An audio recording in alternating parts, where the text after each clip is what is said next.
Hi friends, welcome to the NPTEL course Business Development from Start to Scale. We are in week 7 with the theme of branding and pricing. In this lecture, the 35th in the series, we discuss the topic of pricing. Price is a function of cost, but at times it's a function of managerial and leadership judgment in a company. There are several cost elements that get built up before the price can be computed. It starts with the material cost, to which inbound logistics cost is added. The material which is at the factory gets converted into a finished product. But for the cost element to be completed, the overheads are allocated based on certain principles. Then you get the fully accounted factory cost. And to that, you add outbound logistics cost as well as the minimum margin you must have as a company. Thereafter, you have two pricing levels: price to the distributor. In some cases, there would be a wholesaler as well. Then you would have the price to the retailer. At the end of the cost and price build up, you have the price to the consumer.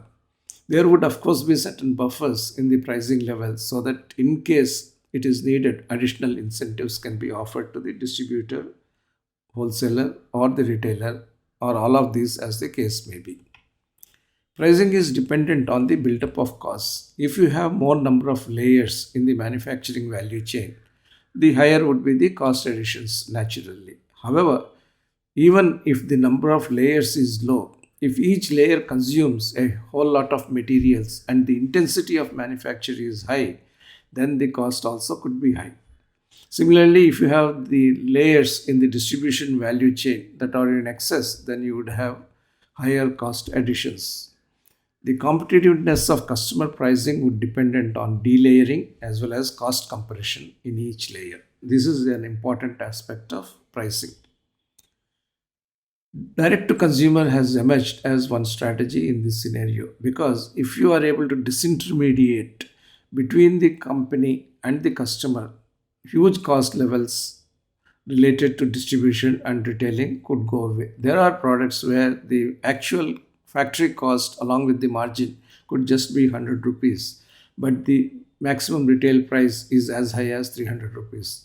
Two-thirds of the price which the consumer pays could be going in for the distribution and retail margins, and that's how the life of distribution of a product is in India. So if you have a direct to customer strategy wherein you can reach a product directly to the consumer, then you have a lot more advantage. So what are the advantages of a D2C strategy? It removes distributor and retail margins. It brings consumers closer to the customers. Thirdly, it enables companies and customers customize to each other. It strengthens the relationship, and those relationships can be converted into experiences. There is, however, one challenge in D2C. Normally, the supply of products through distributors and purchase of products by the customers at the retail level or based on small lots which are brought in as big lots to the distributor. The distributor distributes those big lots which are logistically efficient to be transported into small lots to the contiguous retailers. When you look at the D2C aspect, you will face the need to deliver the products directly to the customer in small lots. So you have on one hand the inventory costs associated with a traditional distributor based model and the logistics costs associated with the smarter direct to consumer model. An operational model is required to understand for each product and for each region the appropriate D2C versus physical model that could be followed. But there is also another angle to having the D2C. Typically, the distribution of products in the physical space is based on repeatability. It is based on what the company thinks is more sellable. We have seen in the earlier lectures that discovery of the actual consumer mind is challenging. You need to do a lot of market research, and the samples may not be representative of the universe. So, by and large, the trend seems to be distribute more of the more selling or higher selling products, and that may be hiding some consumer preferences that are not exhibited properly in this system. The D2C strategy helps you overcome this lacuna. the consumer by way of the access to the universal portal can choose any product that he or she likes, and as a result you may be getting to know certain purchase preferences that were never known to the company. So, talking about D2C and the Indian D2C market, let's look at some of the important aspects. It is a consumer centric business model. Companies reach out to consumers and there are no intermediaries that are involved. D2C brands sell products via e commerce websites, mobile applications, own retail stores, and factory outlets. India's D2C market is growing rapidly. Although it could be in thousands of crores as of now, it could reach a size of $100 billion by 2025. And it has grown exponentially in recent years. It is also a great area for startups to function. As of 2021, India had more than 800 D2C startups. In the FMCG sector, several leading companies such as HUL, ITC, Umami, Nestle India have launched D2C portals in the recent times. And these companies have also been acquiring D2C brands from time to time from these startups. I take two case studies. One is that of Dabur. Dabur has decided to launch by end of 2022 a D2C portal, and that would be a one-stop shop for all of the Dabur products. And the consumer will be provided access to the entire Dabur range across various product categories and various business verticals. And the portal will not be limited to the widely distributed products. That is the advantage which I have mentioned earlier too. It also will have digital first brands, specially curated brands such as baby care range, apple cider vinegar, ghee, peanut butter, honey, and cold pressed mustard oil. The company is expecting to cross 100 crore mark by the end of 2022 with its digital first brands portfolio. Marico is another company which is betting big on the direct to consumer sales. The company has made certain acquisitions which have been very fruitful for the D2C sector. Beardo is one such example. It has already crossed 100 crores. It has stepped up its physical distribution, digital distribution, as well as omni-channel presence. It has also acquired other companies, Ayurvedic hair and skincare brand, Just Herbs, and also healthy breakfast and snack brand, True Elements. These are expected to scale up over the next 2 years. Marico, of course, has several household brands which are distributed in the physical distribution system. Parachute, Coconut Oil, Safola, Hair and Care, Nihar Naturals, and Livon have continued to register increase in the physical space. But addition of these products in the D2C area could increase the overall share of D2C business to 15% from the existing 9%. The D2C strategy of Marico is similar to the House of Brands model of Mensa brands, with a higher focus on the personal care and food categories. Marico's target is to have a significant share, that is 15%, from the overall revenue of about 10,000 crores it registers in each year. And the digital first brand portfolio as of now clocked 180 crores, which is a small proportion in the 10,000 crore, but the target is big. Marico also has got three organic D2C brands: coconut based gourmet hair oil, then a skincare brand called Coco Soul, clean beauty brand Pure Sense, and nutraceutical brand Fitify. Amongst these, the first one to show potential to scale up is stated to be Fitify. Marico's target, as I said, is to get about 500 crores from its D2C or digital first brands by FY24 and to generate 15% of revenues from online sales over the next few years, maybe by 2027 or so. Investing in D2C brands is always good for the FMCG companies. Seven FMCG companies have invested in D2C brands. Colgate Palmolive and Reckitt both hold a minority stake in Bombay Shaving Company. Almost all big private retailers have announced their intentions to step into this space. Besides the companies we frequently hear about, Marico, HUL, ITC, and Dabur. Marico is emerging as a strategic investor of choice for D2C brands owing to the expertise and resources available to the investee companies at the tap. This becomes especially important in the current market conditions as D2C brands struggle to raise growth fronts to break the 100 crore target. Eventually, there could be opportunity for the FMCG companies which are established to acquire many startups which are facing funding winter but have got good D2C brands. There are companies which make puja items. Those could be acquired by companies such as ITC. There are companies very much in the nutritional supplement area. These could be acquired by Zydus Wellness kind of companies or HUL and other consumer oriented companies. Overall, the D2C bets have been very high. We have had several funding rounds, and those funding rounds have been going up. From 75 in 2017, the funding rounds have increased to 125 in 2022. The amount that has been invested in terms of million US dollars has increased from a measly $13 million to as much as $262 million in 2021, and 2022 may not be matching that. It could probably half of that level. But however, there is no doubt that D2C has attracted strong investment potential and has built a base of startups that could be utilized by the FMCG majors to strengthen their own D2C play. Now let's come to the pricing topic per se. Pricing decisions related to products can be taken by companies based on a variety of pricing parameters.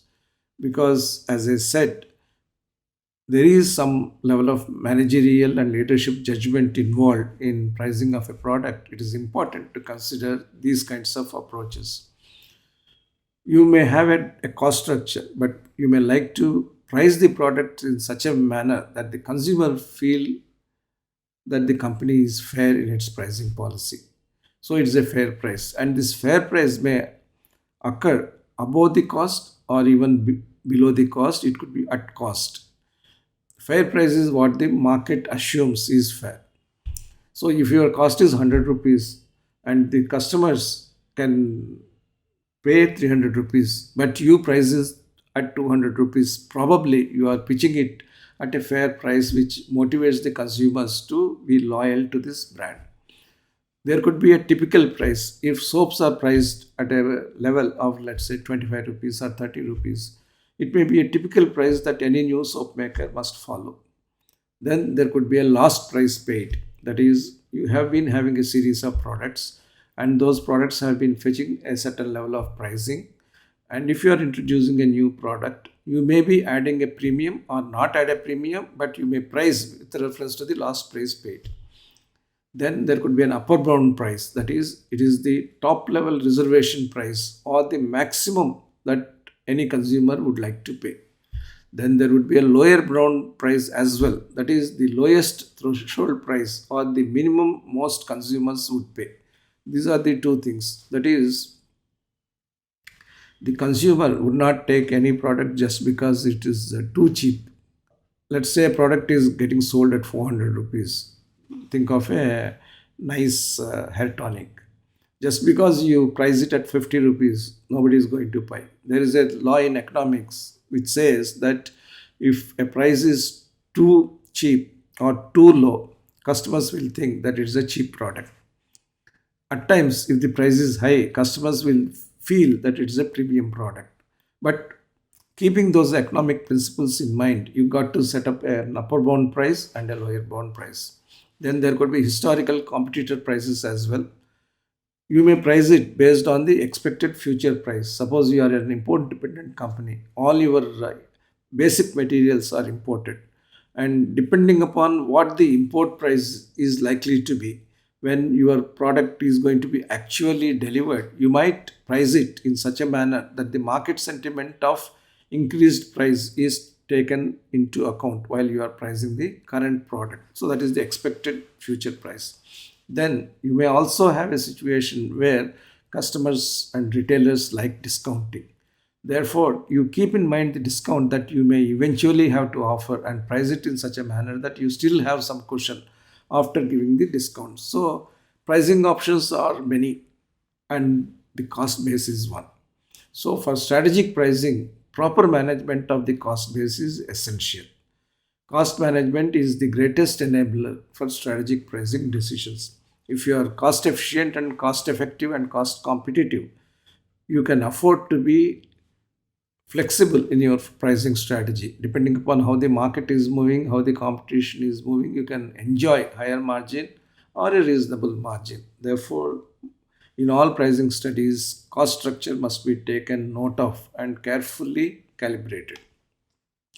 So, what are the steps in setting a pricing policy? Any pricing policy has to be in terms of revenue, profitability, and growth for a product. And price being an important factor, it has the ability to swing the market demand for a product. More so if there is price elasticity of demand in respect of that product. So the first step is to select the price objective. The second step is to determine the demand. The third step is to estimate the cost and also analyze the competitors' cost, prices, and offers. Then you develop and adopt an appropriate pricing method. Some of that could be based on the previous discussion I have had with you. Then finally, you select the final price. These steps are not independent, however. The demand base sets the stage for cost. If you have higher demand, your volume of production from the same factory would be higher. Therefore, cost economics would be better. And if you have low demand, then you have to have more idle time in the factory, therefore more allocation of costs on a less number of products, and therefore you will have higher cost. So there is a relationship between price, volume, costs, which you need to keep in mind. There is the concept of entry deterrent price, which Professor Michael Porter nicely articulated. This is a hypothetical price concept. It focuses on the prevailing structure of prices and related factors such as product quality and service. It balances the potential rewards from entry as forecast by the potential entrant with the expected costs of overcoming structural entry barriers and the rising retaliation which any new entry triggers.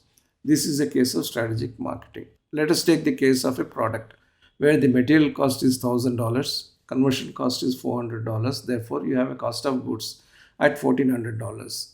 Let's add fixed dealership cost of 100, advertising and sales promotion cost of another 100, sales force cost of 100. The total cost will be 1,700. You want to have a margin of $300. Target price is therefore 2,000. Now, once you have this target price, you have to see where you need to pitch your price. Typically, an industry average player has a price of, let us say, 1,800. Then your target price is higher than the industry average price. But will there be entry deterrence because of that price? That you got to analyze and then have a judgment on. If you have an entry deterrent price which is very high, then entry is likely to be muted. Instead of 2,000, you price it at 3,000, which is $1,200 higher than the average price. Then the entry is likely to be muted and it could be even unsuccessful. So it is above the entry deterrent price. However, if you price it below the entry deterrent price, that entry is likely to be successful. So this entry deterrent price is not determined by anybody. It is a managerial judgment. So the level of price between entry deterrent price and the industry average player represents the premium for the new entrant. You can, as a new entrant, price your product in an appropriate manner. So it's a hypothetical concept, but it is a great hypothesis for any company to work on during the time of strategic pricing. Pricing strategies and programs are macroeconomic or microeconomic. If you analyze, pricing is all about costs and costs are all about microeconomics in terms of the production equations. And fundamentally, first you should look at demand elasticity. You see the left side graphic, that is inelastic demand. The price has come down from 15 to 10, let's say, but the quantity demanded has only gone up from 100 to 105. Let's compare this with the graph on the right side. The price has come down for that product from $15 to $10, but the quantity has jumped up from 50 to 150. That means there is greater elasticity of demand for the price. So For such products, you can afford to be price competitive. That is, you can play upon the price to enhance the demand. But for other products, even if you reduce price drastically, there may not be a proportionate increase in the demand. Therefore, the band of pricing that is available to you for playing is relatively small in inelastic products compared to elastic products. Generally, you may not have a completely inelastic demand equation or completely elastic demand equation.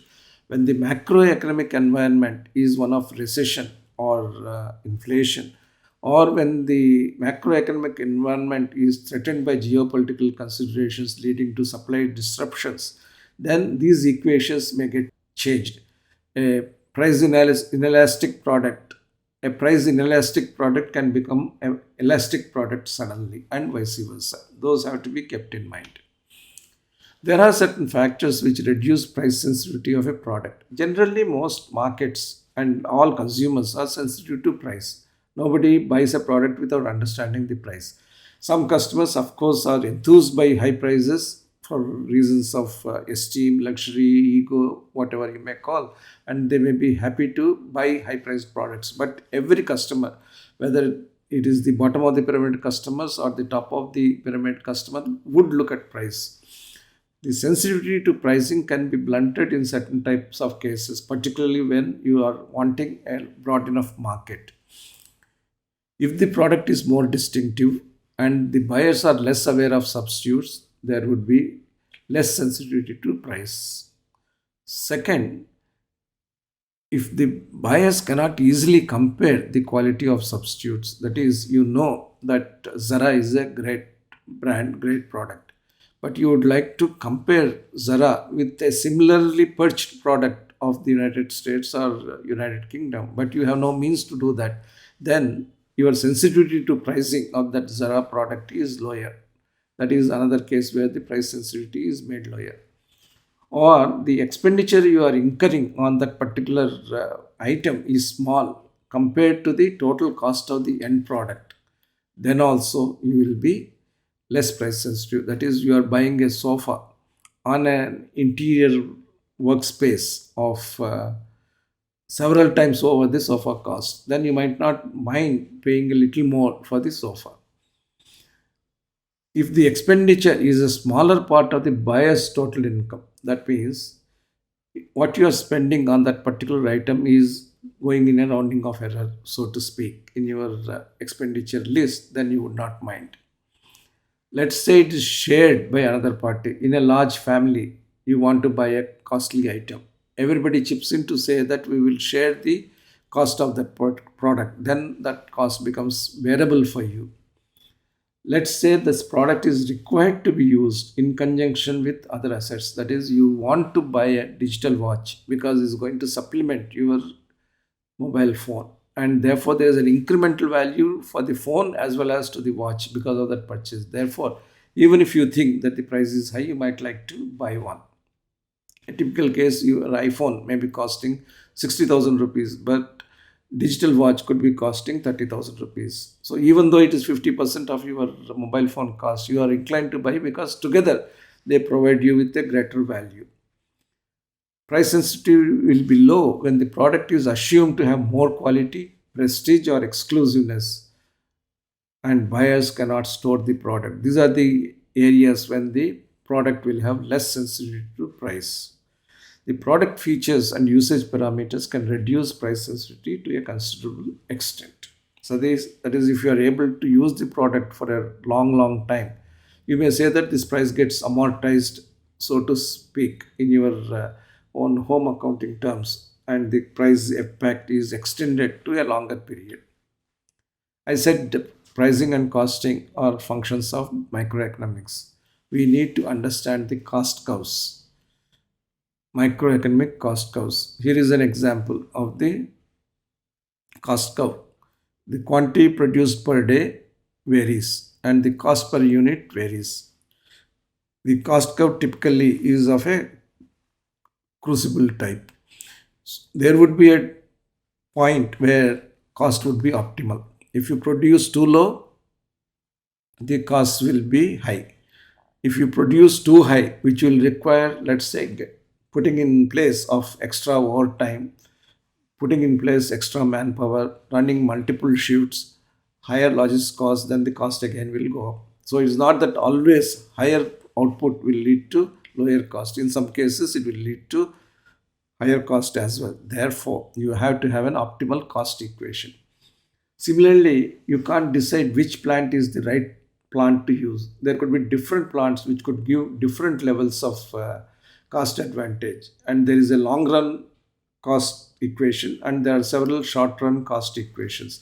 You got to decide how you would meet this. Every time you can't have a plant for a particular level.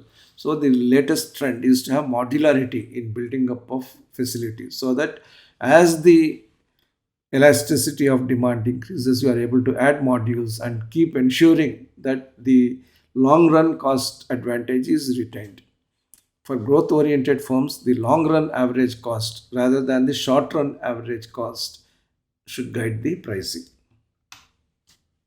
Then, if you have accumulated production, that is the learning curve or the experience curve, by doing nothing, the cost of production will come down automatically. If the plant knows to produce more and more with time, it will be able to get better material economics from its vendors.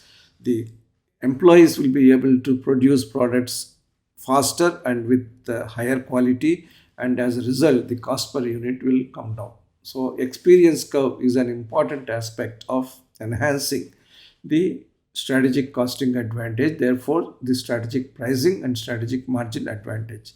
The automobile industry has shown for decades how experience curve is going to help in cost management of its automobile products.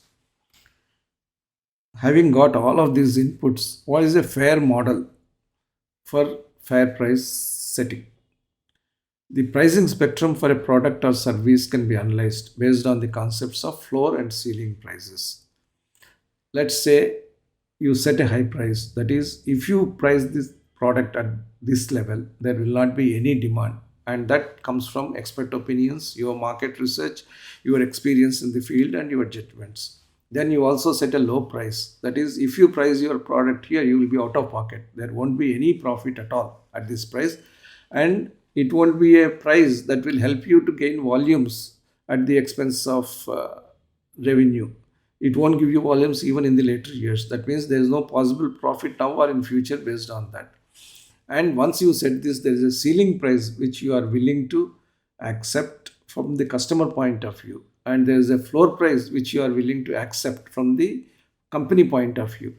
The ceiling price is the customer's assessment of unique product features, and the floor price is the competitors' views of prices of their own assessment as well as the prices of substitutes that are available, including the competitors.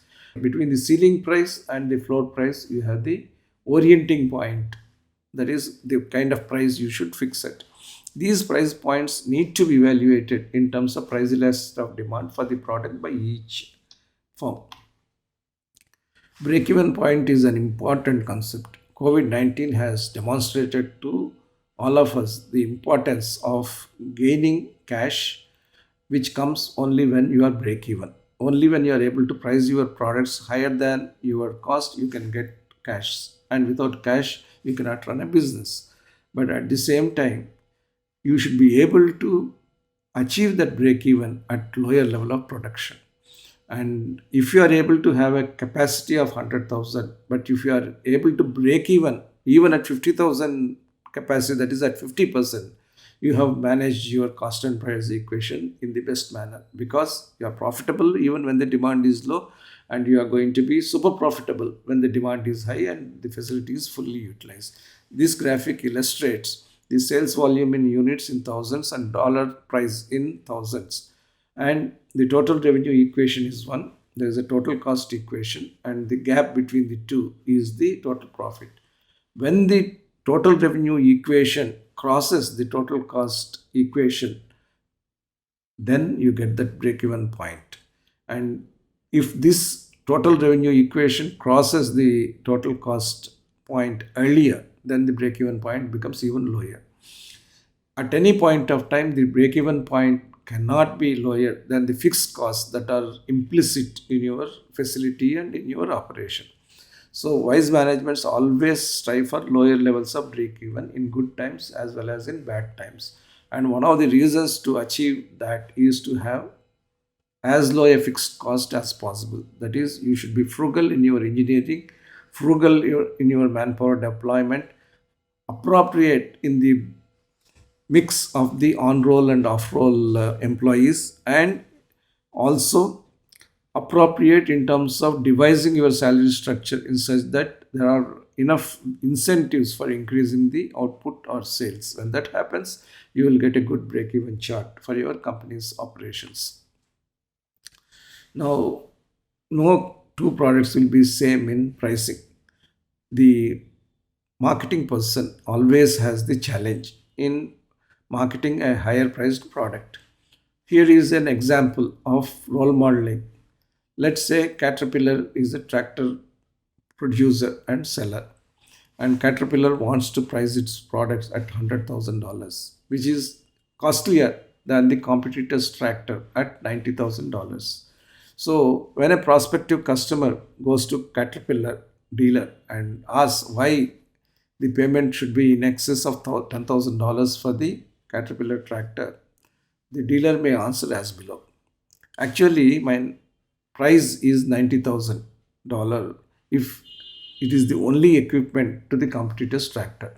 However, I have superior durability, which works out to $7,000 because you will not be having any repairs for longer time. Then there is reliability. That is, you take a tractor, you are 100% sure that it will deliver on its torque, its power, and its expected performance characteristics. Therefore, there is a price premium which is 6,000. Then, God forbid, if a tractor doesn't work, I have got superior service to come to you in the shortest possible time with the most affordable parts and set it right for you. Therefore, there is a price premium for that, which is $5,000. Then I am also giving you longer warranty as Caterpillar on the parts. Therefore, there is a price advantage for you, and therefore a price premium for me of $2,000. So if I add all of these things to my cost, which is 90,000, which is actually the same as the competitor's tractor, my total advantage to you is because of $110,000 being my actual price in terms of all the costs and the premium, and the price which I am giving to you at 100,000 is not actually an excess. It is a 10,000 discount to my normal price, and which is a value giving price for you as the customer. So with this logic, the Caterpillar dealer is able to show that although the customer is asked to pay a $10,000 premium, the customer is actually getting $20,000 extra value. The customer then chooses the Caterpillar tractor because he is convinced that its lifetime operating costs will be lower. So developing an optimal lifetime costing equation is an important aspect of marketing a product which has a higher acquisition cost relative to the competitors. But price discounts and allowances cannot be avoided in any marketing operation. So pricing is one aspect, but price discounts and allowances are another aspect. What is a discount? Discount is a price reduction to buyers who pay bills promptly. That happens in B2B transactions very much, or in home delivery cases where you run a monthly grocery thing. So the monthly groceries are supplied on the basis that if you pay every week, you will get a discount of 10%, but if you pay every month, you get a discount of 5%. Similarly, at times in collections as well, you will have to use incentives. That is, if the traditional payment period is 30 days and you get the collections within 20 days, you will say that I will incentivize by 1%. That is, the payer can keep 1% to himself. On the other hand, if the payments are made immediately within 3 days, then a higher discount of 2% may be given. So that is the discounting principle. Then you have a quantity discount. That is, if you buy more than a set quantity, you will get a quantity discount for more number of units that are ordered. Quantity discounts must be offered equally to all customers and must not exceed the cost savings. There's no point in offering quantity discount, and together with the discount, you should not be ending up with lower revenue vis-a-vis the lot that could be sold without the discount. Then there could be a trade discount or functional discount. That is, if the trade does its job very well, you may offer a scheme. That is, if you are able to sell a box of fruit juices effectively within 10 days of the distribution, then per box you may give 1 rupee extra. That is a discount. Manufacturers must offer the same functional discount to all the distributors. If you don't offer, then items will move from one territory to another territory. Then there will be seasonal discount. All of us are familiar with the seasonal discounts that are showered on consumers during the festival seasons or during special occasions. Hotels also give those discounts. Then there are happy hours that are offered for food items during certain hours, etc. Then there would be allowances, an extra payment designed to gain reseller participation in special programs. Trade-in allowances are there, promotional allowances are there. These are all the allowances which supplement the discount schemes. What is pertinent is the level of cash benefit the ultimate consumer derives from the firm level schemes.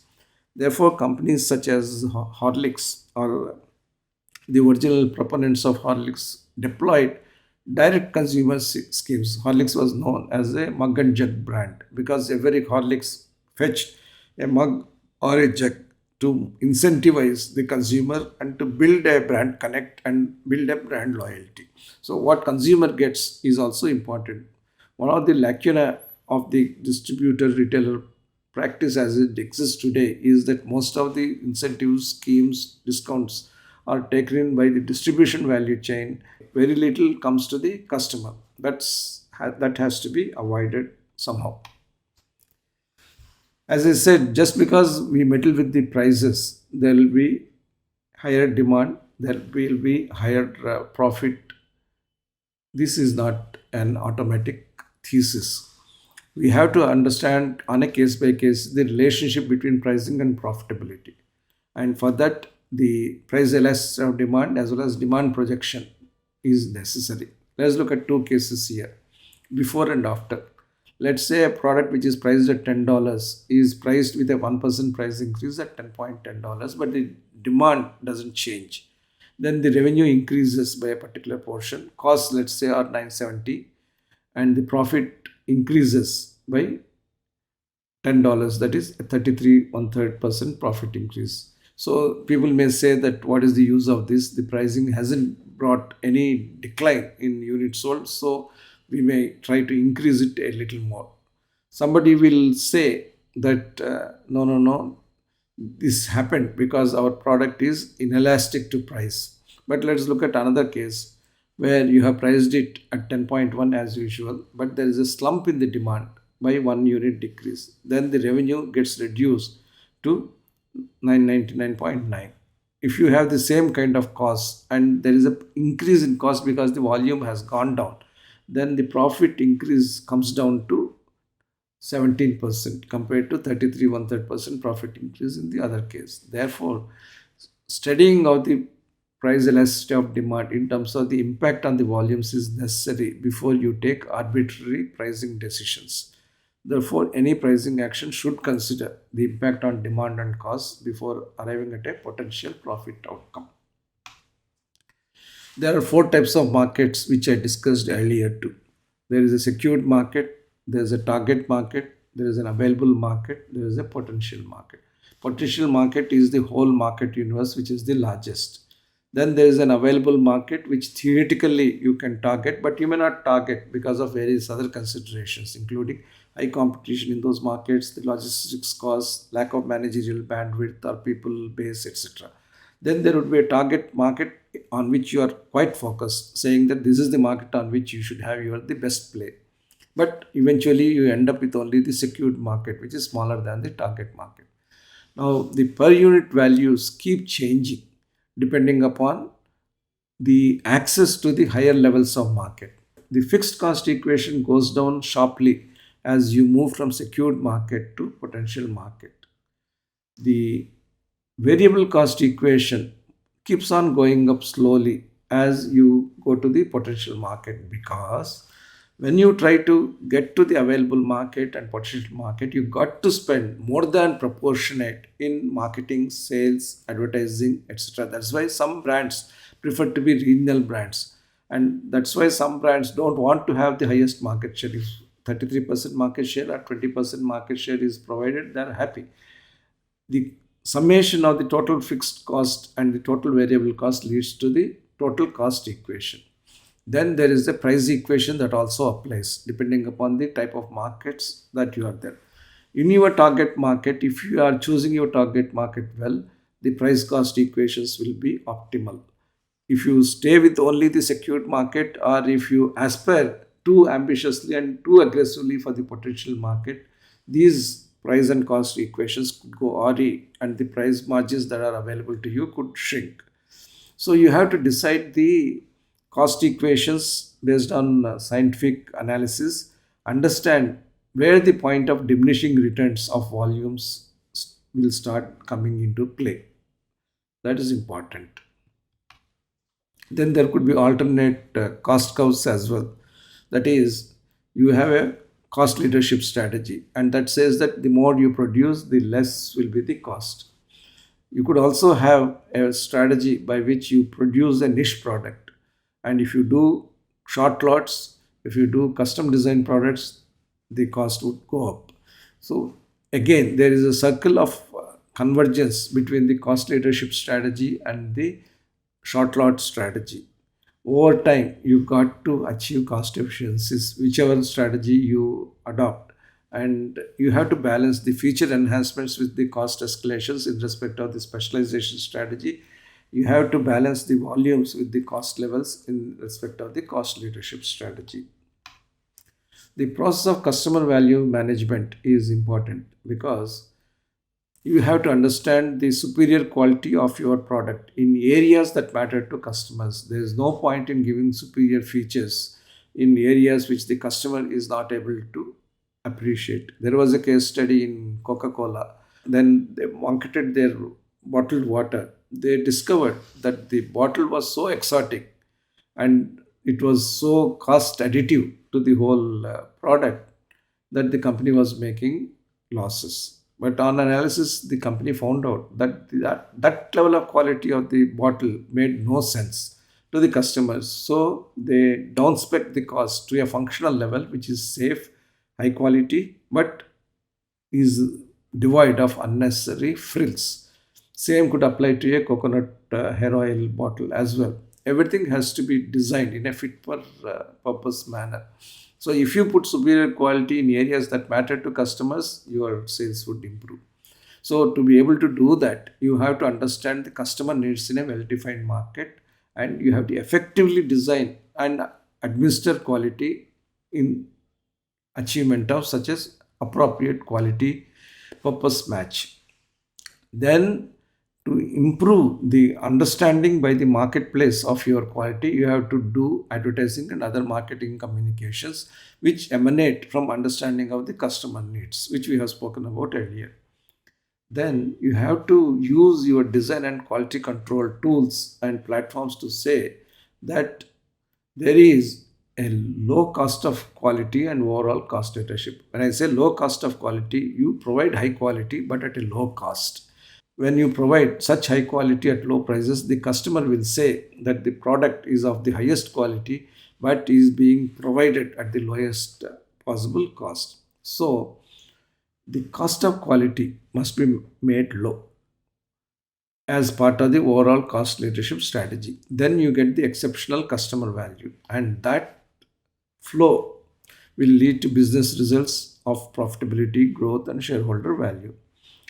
Managements can secure greater freedom in pricing with a concomitant ability to raise perceptions of value. When you understand your marketing environment better, the customers better, you also have a firm grasp of your design, manufacturing, and quality system. And this is the process of total customer value management. There are several dimensions of product quality that we must keep in mind, because pricing and costing can never be discussed in terms of just arithmetic. They have to be discussed in terms of the product features and product quality. Let's take the case of a washing machine. The first question the consumer will ask is that how well this washing machine be washing clothes. So performance is the first key driver. Then for another product, how long will the lawnmower last? Durability factor. Conformance with specifications is the third aspect. What is the incidence of product defects in this particular product? In respect of an airliner, does this airliner offer a good movie and a dinner as part of my flight schedule?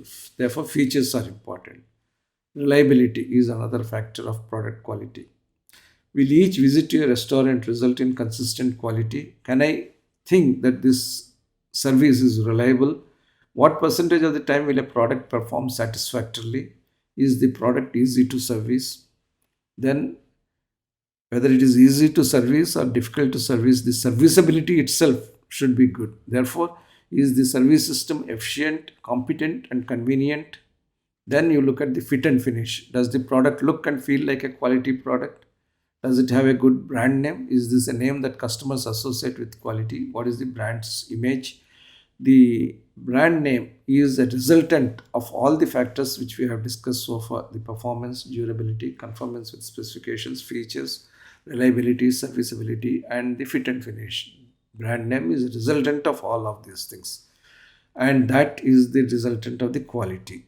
And many of the facets which I have described here as qualities facets are all tangible, but they have to be used synergistically to bring the value of the brand.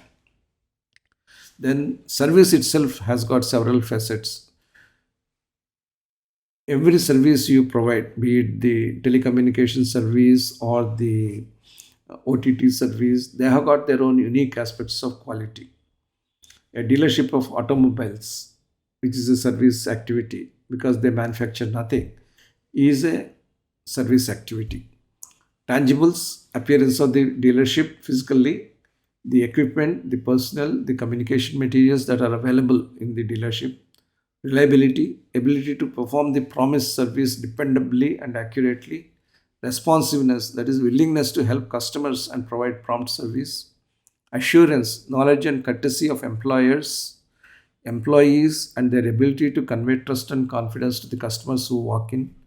Caring, individualized attention the firm provides to its customers. That is, anytime a product or device fails, that is the point of customer requiring a huge amount of empathy from the manufacturer or the service provider. Therefore, empathy must be ingrained as part of this service DNA. The total quality value chain must comprise both product and service dimensions of quality. When both of these things combine, then only the overall quality level will be of standard that the customer loves. Perceived importance of service quality dimensions in four different industries has been looked at.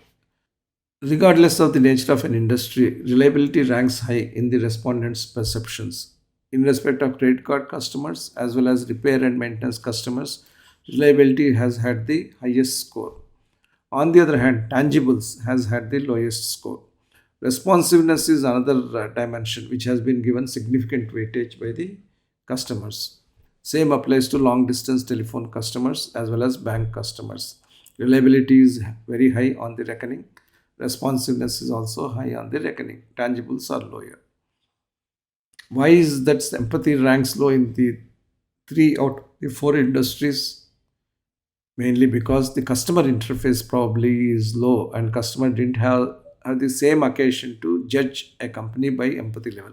But we must note that in respect of banking, where the customer company interface is very intense, tangibles also has received high rating 8.56 compared to reliability. So there is something in respect of customer touch points of a company. So we can argue this in two ways. We can say that empathy is irrelevant when customer touch points are low. On the other hand, you should reverse the hypothesis, increase your customer touch points, and make sure that the company is perceived as empathetic. And that is what customer relationship management is, as I discussed in one of the earlier lectures. So, in the perception value chain, there tend to be many gaps, and they need to be assiduously understood and bridged, managed by the managements. So the customer starts with a level of personal needs, and those can be gotten to the company system through the customer's word of mouth communications as well as past experiences, and together they constitute the expected service. Then marketer has to deliver against the expected service. When the service is of a level which is only perceived, when the service delivery is of another level which is lower, and translation of perceptions into service quality specifications is even lower, and management's perception of consumer expectations is even lower, then you have gaps all along. So there are five gaps to be managed. One, management perceptions of consumer expectations vis-a-vis the expected service. That is the biggest gap. And that gap should be as small as possible. And this gap itself comprises four gaps.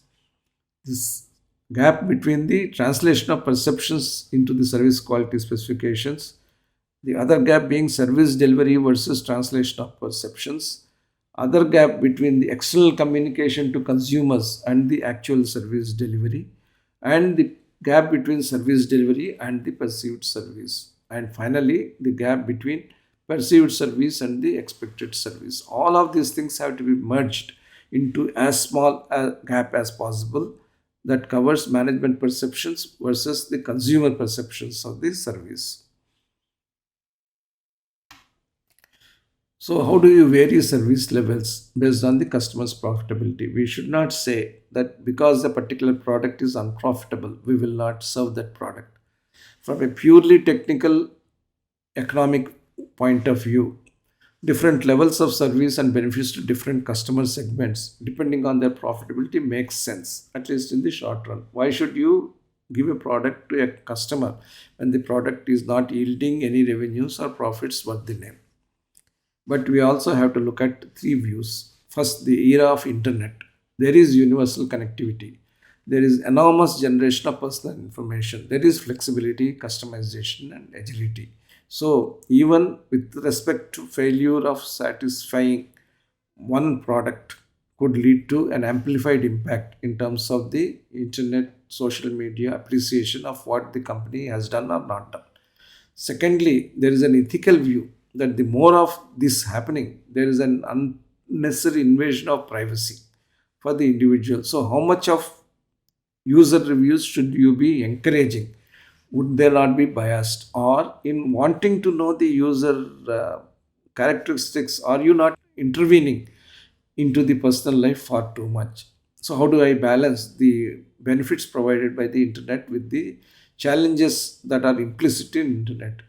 But even if you get all of these things, the complexity of data collection and data mining, and how do I subtly interpret the huge amount of quantitative information?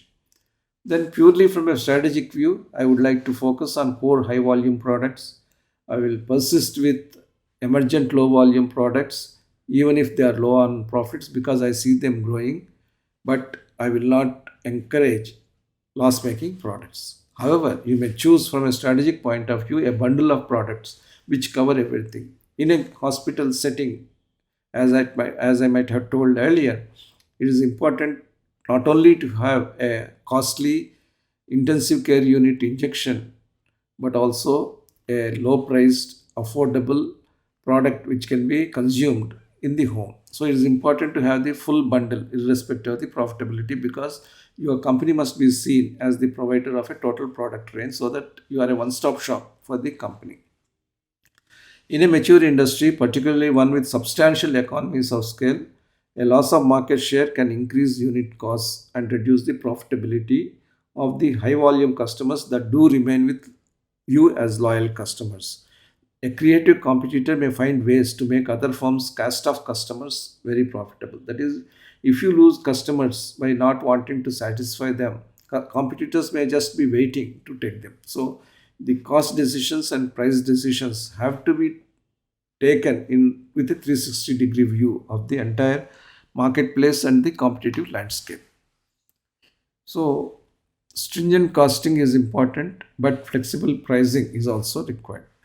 Stringent costing refers to the costs within the firm's control, and those have to be product specific. Judgment of product profitability is one of the weakest areas of managements because they won't like to look at each product category in terms of individual costing and pricing.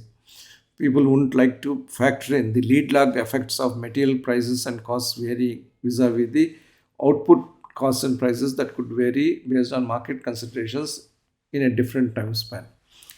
So that is about costing. Then you need to have flexible pricing, which is subject to market forces, needs to be product range oriented. Cost leadership, or at least cost control and cost awareness, is required, and it provides more degrees of freedom in strategic pricing. Strategic pricing should not be routinely used to buy market share without consideration to sustainability. Many times we hear in corporate planning discussions that let's reduce the price by 10% so that we occupy the shelf space and drive out the competition.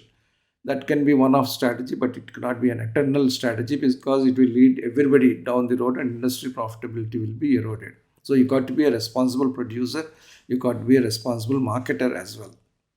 So prices of materials and components, that is input costs for a product, tend to be always cyclical and they are in proportion to the global and national commodity prices. Whether all the cost increases can be passed on is dependent on the competitive pressures in the industry and in some cases on the regulatory expectations. So you need to have a cost and price curve that is hypothesized, and accordingly you take your decisions. You may also look at the unit of time by which you assess the costs and prices. Should I do it every week, or should I do it over a long period of time, or do it every week but view it from two angles, on a weekly basis as well as on a monthly basis and also as on a quarterly basis. So, to do cost analysis and capture, which is an important aspect of product's life cycle, we got to ensure that the following factors are taken care of. Cost analysis has two dimensions. One is product mix rationalization, the other is cost optimization. Product mix rationalization itself comprises two aspects: product wise costing rather than average costing. You got to eliminate weak products unless they are strategically important. Cost optimization, capture all costs operation wise and product wise, leave nothing to chance. Eliminate redundant costs and prune excess costs. Companies must put in place appropriate costing systems to measure costs accurately. Also, periodic cost audits are necessary to eliminate costs that may have crept in stealthily. It could be the boiler working all the time when there is no production. It could be a HVAC system working all the time when there are no people in the office. Those are the kinds of things which must be watched and must be controlled. One of the ways you control them is to index all the costs to the output levels and see how the index trend been moving over time. Any costing system deployed must capture all costs accurately and in a contextually relevant manner, is what I said in the previous slide. So, to account for all the costs, you have to have a clear understanding of all the fixed costs that you have, all the variable costs you have. You also must understand the semi variable costs, direct overheads, indirect overheads. Then you get the cost equation, which is fully accounted cost as described earlier, the margin, the price, the discount or premium you are wanting to give, and finally the strategic pricing. Now, this discount or price could again be split into cash discount, cashback, exchange bonus, concessional financing. You should never be in a situation where you are knee jerk in terms of your pricing determination as well as discount and premium determination. It is appropriate for every cost and price specialist and its leadership to do cost and price analysis upfront before the start of a sales period. It could be week, month, or quarter, and then have decision on each of these price levels and each of these discount and incentive levels. There is always a lot of scope for managerial judgment in strategic pricing, but that must always follow understanding of the actual cost base and the potential price level. Strategic pricing lies at the intersection of current and future market potential over time. There are several pricing systems that are available. Different companies have different pricing systems. Some follow their systems regardless of the competition or variations in customer profile. Some are very sensitive to the market forces as well as customer inclinations. So, of the several pricing strategies that are available, these six are most important. The first is the price skimming strategy.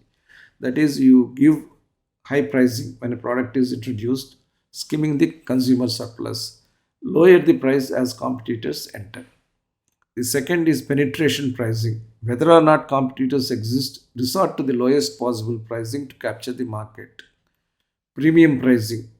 Suited to products of high quality and features, set high price tags to create perception of superiority for the products. Economy pricing, a pricing level that is aligned to the household savings needs of lower income groups so that you capture the bottom of the pyramid market. Bundle pricing, use different pricing levels within a product range to move the whole range in the marketplace. For example, in respect of hair oils, there are two categories as I discussed earlier: pre wash hair oils, post wash hair oils. You may like to bundle these two products together based on your expected demand so that together one offsets the other in terms of the price loss, if any, or price premium, the other, any, so that the overall demand equation is improved. Then you have the custom pricing. Micro segment the customers and adopt customized pricing strategies to satisfy each micro segment. Companies, as I said, will have strategic pricing policies, but they have to be related to the strategic product plans and category plans. Even companies that resolutely believe in premium pricing are forced to follow at least bundle pricing. Let's take the example of iPhone 13. Apple is always known to be a premium pricing product company. However, in respect of the base model in its iPhones, it adopts a strategic pricing model that is leveraged along with the multi-layered specifications of the premium capability of the phone, but offering the base level pricing that attracts the most people. So you have four types of iPhones: iPhone 13 mini, iPhone 13, iPhone 13 Pro, iPhone 13 Pro Max. These are available in different RAM and memory classifications. In terms of memory, 128 GB, 256, 512 GB, and 1 terabyte. As you can see, the iPhone mini is priced always in a distinctive manner relative to the other iPhones. The price difference between iPhone 13 mini and iPhone 13 Pro Max is as high as almost 50%, you can say. And the specification differences are also very visible to see, particularly in terms of the camera department and the processing capability. However, when it comes to marketing the product, the company adopts a different approach. Each of the products has a discount level, a cashback level, an exchange value, an exchange bonus, and a net effective price. As a result of that, the discount levels of each of these products varies, making the base model even more attractive at discount of 20,000 rupees compared to list price of 79,990 for iPhone 13. But it is not so visible in respect of the iPhone 13 Pro Max. Therefore, iPhone 13 automatically became the most briskly selling model in the Apple range, and this strategy is getting followed even in respect of iPhone 14. Now, in respect of strategic pricing, Apple and Samsung, being the largest producers and sellers of these high technology smart devices, adopt different strategies. Apple, one product primarily, that is the iPhone 13, 14, or whatever that series is. Very structured pricing, net price as a driver of demand in certain cases, and no product bundling at all. Whereas Samsung has many product families to cover as many segments as possible. Multi-layered pricing, net price being the same, of course, but near free bundled products. That is, you buy S22 Ultra, you get a earbuds at a particular price or a watch at a particular price. So, despite the lack of bundling, iPhone 13 became the most briskly selling model in the Apple range. It validated Apple's strategy of strategic pricing. iPhone 14 also follows a similar pricing approach. When you see another segment such as trucks, you will find that there are some aspects of strategic pricing even with such a product. Let us look at a BS4 truck which has got 37 metric ton gross vehicle weight, a price of 31 lakhs. You can look at a BS6 truck which has faced not only the superior technology but also commodity price increase of 10% plus. Then you have got BS6 truck which is 32 MT GVW at 37 lakhs, and a BS6 truck has end product price increase of less than 5%.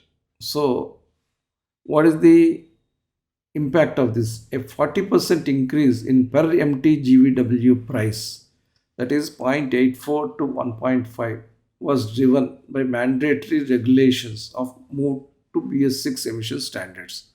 That is, on a case by case basis, a 37 MT GVW truck of BS4 variety, which cost 31 lakhs, with lower GVW began costing higher level.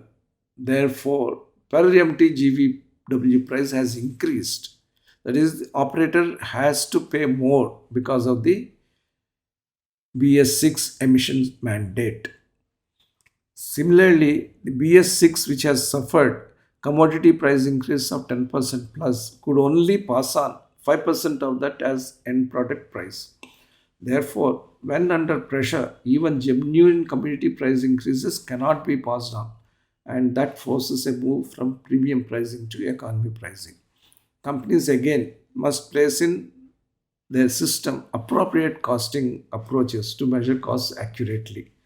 Also, periodic cost audits are necessary to eliminate costs that may have been creeping into the system over time without being noticed. This is a stark example of how technology and how regulatory mandates can upset a particular consumer cost equation, in this case, GW per a lakh of rupee. Similarly, how commodity prices can upset the cost equation but cannot be fully recovered by the price equation. So, understanding of the cost structure in its entirety and reduction of costs wherever feasible and optimization of the overall cost and price equation are mandatory for strategic pricing in any company. So, what should we aim at? Should we aim at price leadership or should we aim at cost leadership? Cost leadership is a company wide exercise that involves every function. The benefits of cost leadership cannot be frittered away by low prices. It cannot be that the entire network and the entire factory works on reducing costs, but by means of judgments or knee jerk reactions, price decreases are granted or discounts are granted, and the entire effort is frittered away.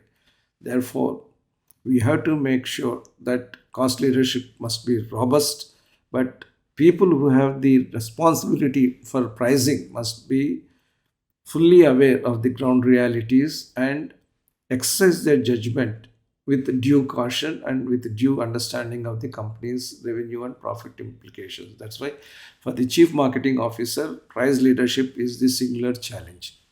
So, price leadership refers to the ability of a firm to secure the highest possible pricing without losing volumes. Many times, many products are sold at low prices without understanding that there is a higher premium that is possible. So, the concept of premiumization has come in. We don't understand the price premium that the customers are willing just because we haven't studied the customers and the products properly. So, chief marketing officer has the responsibility to premiumize the product as much as possible. Secondly, price leadership requires focusing on the product service features and advocacy of the features with the customers. The marketing must also do micro segmenting wherever necessary. Price leadership is enabled when customers build loyalty around a product and around the brand, and when the product becomes the flagship product for the company. So, the chief marketing officer must study the profit impact of market share, profit impact of cost leadership, profit impact of price leadership, and based on the study of all these three aspects, you should be able to arrive at the ideal position for a firm. The biggest but the most rewarding challenge for any company is the accomplishment of synergy between high market share, low cost, and high price to deliver long-term sustainable value for the firm. Ensuring the highest quality in product and service, as alluded to earlier, is of course taken as a fundamental base level requirement. With this, we come to the end of this week's lectures. Thank you for your kind attention. Hope to see you in the next lecture.